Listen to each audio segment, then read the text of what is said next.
Back to clean news UP. चलिए देखते हैं उत्तर प्रदेश की 25 फटाफट बड़ी खबरों को। इससे पहले आप न्यूज को कहां से देख रहे हैं हमें कमेंट में बताना बिल्कुल ना भूलें। साथ ही हमारे फेसबुक पेज को भी फॉलो करें। फेसबुक पेज का लिंक डिस्क्रिप्शन में दिया गया है। यूपी में रोजगार का नया मौका। ऑनलाइन मार्केटिंग कंपनी पर योगी सरकार देगी 50 लाख तक की मदद। सरकार प्रदेश के युवाओं को संगठित होकर वस्त्रों की बिक्री के लिए ऑनलाइन मार्केटिंग कंपनी बनाने पर रजिस्ट्रेशन से लेकर उसे शुरू करने के दौरान आने वाले खर्च पर 75% या अधिकतम 50 लाख रुपए प्रति कंपनी अनुदान देगी। इसके अलावा प्रदेश सरकार ने यूपी खादी का आउटलेट चेन विदेशों में खोलने की राह खोल दी। सरकार प्रदेश, अन्य राज्यों और विदेशों में खादी के आउटलेट चेन के लिए 12 करोड़ रुपए का अनुदान देगी। सरकार ने हथकरघा निर्मित वस्त्रों को ब्रांड बनाने के लिए उत्तर प्रदेश वस्त्र एवं गारमेंटिंग पॉलिसी 2022 में ये व्यवस्था की है। सीएम योगी ने वाराणसी को दी सौगातें। सबसे लंबे रिवर क्रूज का टाइम टेबल विमोचित।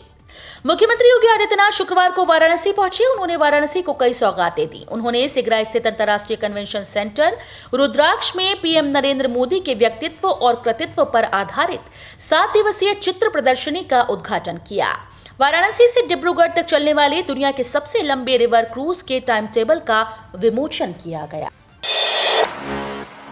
इलाहाबाद यूनिवर्सिटी ने जारी किया बीएससी का कट ऑफ।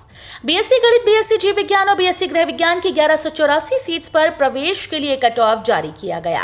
बीएससी गणित में अनारक्षित श्रेणी का कट ऑफ 647 अंक, बीएससी जीव विज्ञान में अनारक्षित श्रेणी कट ऑफ 695 और बीएससी गृह विज्ञान अनारक्षित श्रेणी कट ऑफ 342 अंक निर्धारित किया गया है।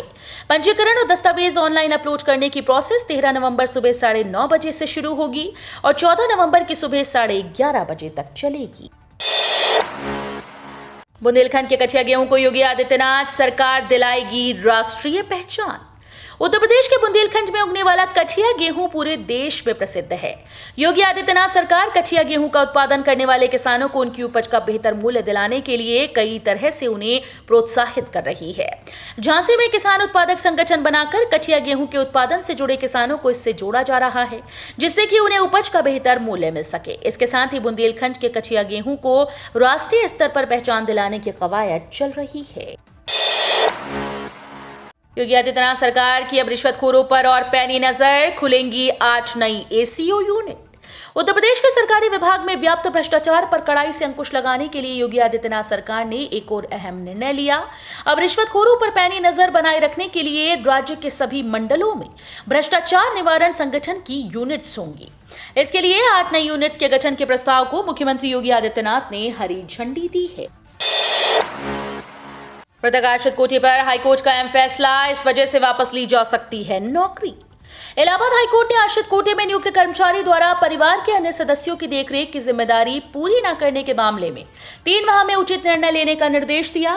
कोर्ट ने कहा कि यदि सभी आश्रितों के हित पूरे नहीं करने की स्थिति हो तो वो आश्रित कर्मचारी की नियुक्ति वापस ले सकते हैं। यह आदेश न्यायमूर्ति पंकज भाटिया ने प्रयागराज की सुधा शर्मा व अन्य की याचिका को निस्तारित करते हुए दिया। सीएम योगी ने गोरखपुर में रुद्राक्ष से बड़ा कन्वेंशन सेंटर बनाने के निर्देश दिए। मुख्यमंत्री योगी आदित्यनाथ ने गोरखपुर में एक बड़ा कन्वेंशन सेंटर बनाने का निर्देश दिया। इसकी सीट क्षमता 3000 से 5000 के बीच होगी, जबकि वाराणसी के रुद्राक्ष कन्वेंशन सेंटर की क्षमता 1200 है। योगी की मंशा अत्याधुनिक सुविधाओं से युक्त ऐसा कन्वेंशन सेंटर बनाने की है जिसमें राष्ट्रीय और अंतर्राष्ट्रीय स्तर के बड़े आयोजन हो सके। इसके लिए गोरखपुर विकास प्राधिकरण ने जमीन की तलाश शुरू कर दी है।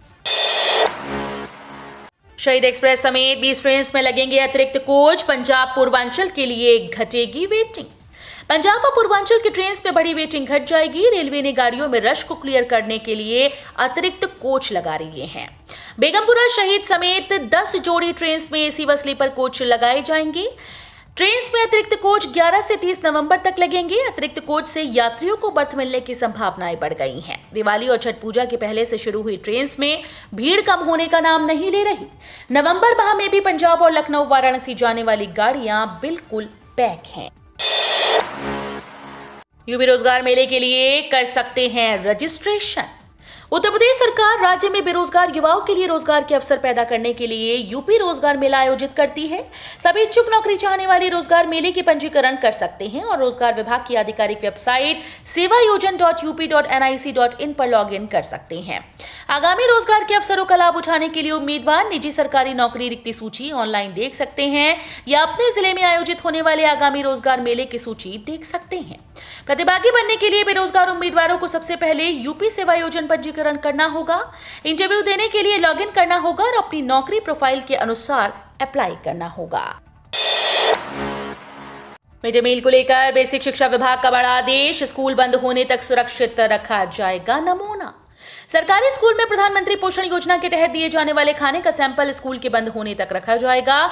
हर महीने जिले के कम से कम 10 स्कूल के किचन या एनजीओ के किचन से सैंपल लेकर खाद्य सुरक्षा प्रयोगशाला में जांच कराई जाए। ये निर्देश बेसिक शिक्षा विभाग के प्रमुख सचिव दीपक कुमार ने दिए। पीएम पोषण योजना के लिए जारी दिशा निर्देश में उन्होंने कहा कि खाने को रोस्टर के मुताबिक कम से कम 2 वयस्क व्यक्तियों के भोजन को चखने के उपरांत गुणवत्ता संतोषजनक होने पर ही बच्चों को भोजन वितरित कराया जाएगा। जुलाई से 4.25 घंटे में कानपुर से दिल्ली पहुंचाएंगी रेलगाड़ियां। कानपुर से दिल्ली, प्रयागराज और लखनऊ रूट पर ट्रेन से सफर करने वाले यात्रियों के लिए राहत भरी सूचना है। सब कुछ पटरी पर रहा तो जून 2023 तक खुर्जा से न्यू सुजातपुर तक मालगाड़ियां डेडिकेटेड फ्रेट कॉरिडोर पर दौड़ने लगेंगी। कानपुर से दिल्ली तक मिशन रफ्तार के तहत प्रस्तावित सभी काम पूरे हो जाएंगे।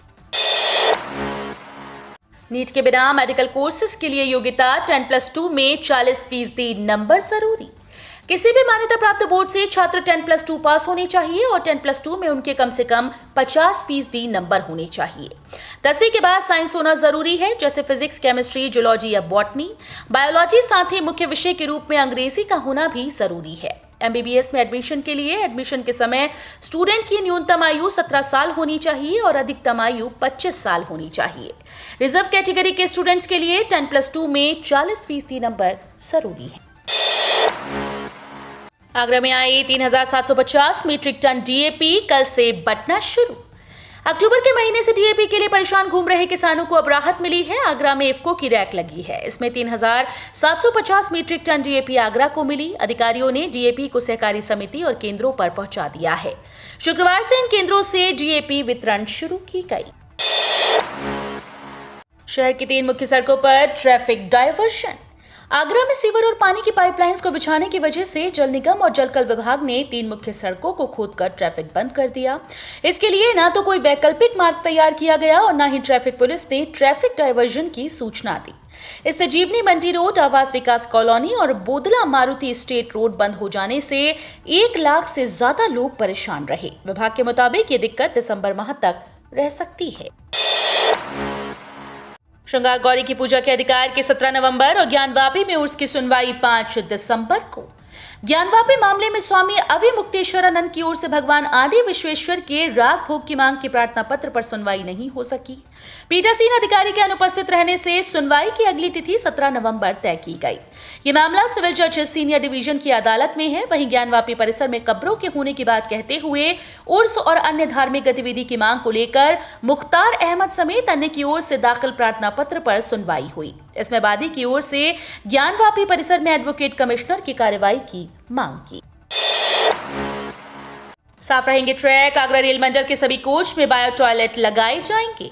स्वच्छता की दिशा में रेलवे ने एक और कदम बढ़ाया। ट्रेन से अब मल नहीं गिरेगा। इससे ट्रैक को नुकसान नहीं पहुंचेगा। ट्रैक बिल्कुल साफ रहेंगे।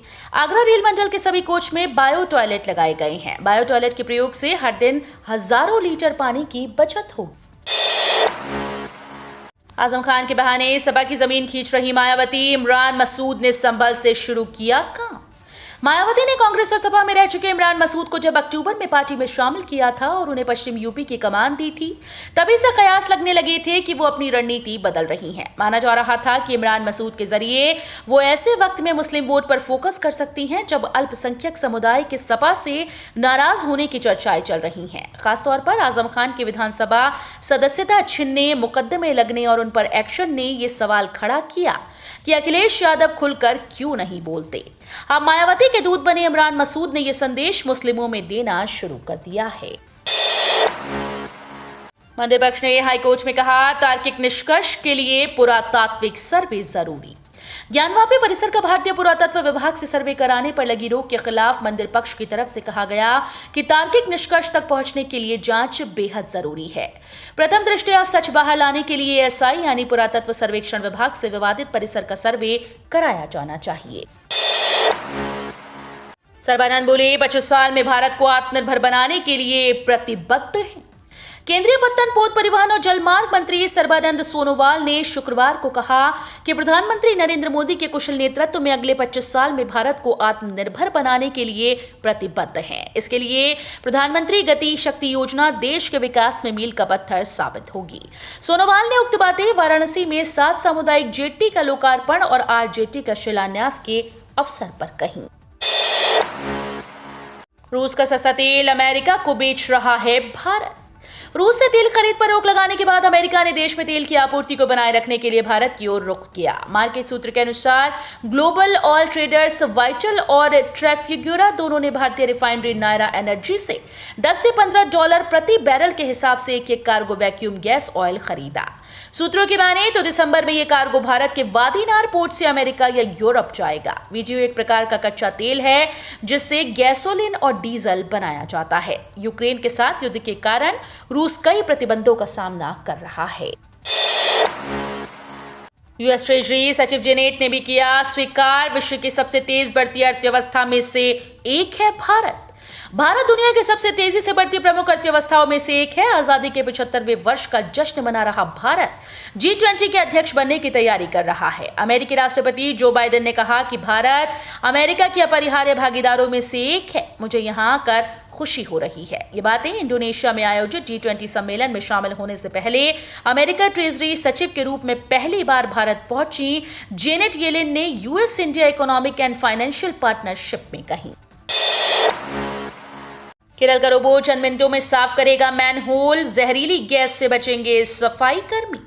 कानपुर शहर के चौक मैनहोल मिनटों में साफ होंगे। साथ ही मैनहोल में जहरीली गैस से होने वाली मौतें भी नहीं होंगी। इसकी प्रमुख वजह यह है कि मैनहोल की सफाई का अब काम रोबोट करेगा। 10 मिनट में रोबोट सफाई कर देगा। स्मार्ट सिटी के तहत 30 लाख रुपए के खर्च से केरल से रोबोट शहर लाया गया है। 16 नवंबर को कंपनी के लोग इसका डेमो भी करके दिखाएंगे। इस आधुनिक सेंसर मशीन में सफाई के दौरान केवल कर्मचारी मैनहोल का ढक्कन हटाएंगे, बाकी का सारा काम रोबोट करेगा। रोबोट में लगी मशीन जहरीली गैस को बाहर कर देगा। पीएम आवास योजना को लेकर सरकार ने किया बड़ा ऐलान। सरकार ने पीएम आवास योजना ग्रामीण के तहत 2.95 करोड़ पक्के मकान अलॉट करने का लक्ष्य रखा है। अब तक लगभग 2 करोड़ पक्के आवास बना कर दिए, लेकिन अब भी ऐसे कई परिवार बाकी हैं जिन्हें ध्यान में रखते हुए प्रधानमंत्री आवास योजना ग्रामीण को 2024 तक जारी रखने को मंजूरी दी गई है। अगले 10-15 वर्षों में दुनिया की तीसरी सबसे बड़ी अर्थव्यवस्था बन जाएगा भारत। वित्त मंत्री निर्मला सीतारमण ने कहा कि अगले 10 से 15 वर्षों में भारत दुनिया की तीसरी सबसे बड़ी अर्थव्यवस्था बन जाएगा। इससे पहले दिन में सीतारमण ने अमेरिकी ट्रेजरी सचिव जेनेट येलेन से मुलाकात की, जो भारत की 1 दिवसीय यात्रा पर हैं। वित्त मंत्री ने कहा कि भारत एक विश्वसनीय भागीदार के रूप में अमेरिका के साथ अपने संबंधों को बहुत महत्व देता है। वित्त मंत्री निर्मला सीतारमण ने शुक्रवार को कहा कि भारत और अमेरिका द्विपक्षीय संबंधों को और भी मजबूत करेंगे। न्यूजीलैंड दौरे पर राहुल द्रविड़ नहीं होंगे कोच, वीवीएस लक्ष्मण संभालेंगे जिम्मेदारी। टीम इंडिया के न्यूजीलैंड दौरे पर राहुल द्रविड़ की अगुवाई वाले कोचिंग स्टाफ को T20 विश्व कप के बाद ब्रेक दिया गया। राष्ट्रीय क्रिकेट एकेडमी प्रमुख वीवीएस लक्ष्मण इस दौरान कार्यवाहक मुख्य कोच होंगे। भारतीय टीम T20 विश्व कप के सेमीफाइनल में गुरुवार को इंग्लैंड से हारकर बाहर हो गई। अब भारत को न्यूजीलैंड में 3 मैचेस की T20 और 3 मैचेस की वनडे सीरीज खेलना है। तो ये थी आज की 25 फटाफट बड़ी खबरें। अगर आपको न्यूज पसंद आई हो तो वीडियो को लाइक और शेयर जरूर करें। धन्यवाद।